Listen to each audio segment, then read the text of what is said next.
రైతే రాజు అంటారు కదరా, మరి అలాంటి రాజు అయితే ధైర్యంగా పోరాడాలే గాని పిరికి వాళ్ళ ఏడవడమేంట్రా బాబు.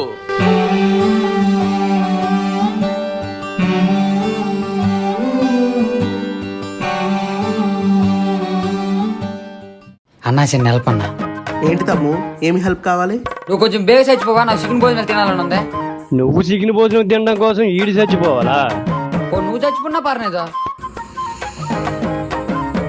వాడితో మాట్లాడలేం కాశీ, వదిలి. ఈ మధ్యన అడవి పందులు తిరుగుతున్నాయంట కదా, అవి నాశనం చేసి ఉంటాయేమో. అడవి పందులు చేసాయో ఊర్లో తిరుగుతున్న పందులు చేసే ఆ మాత్రం తెలియదు అనుకున్నావా? అన్నా అడేది నీ గురించి మాట్లాడుతున్నా. రేయ్ నువ్వు వెళ్ళరా బాబు. ఆ పేరు నచ్చిందేమో.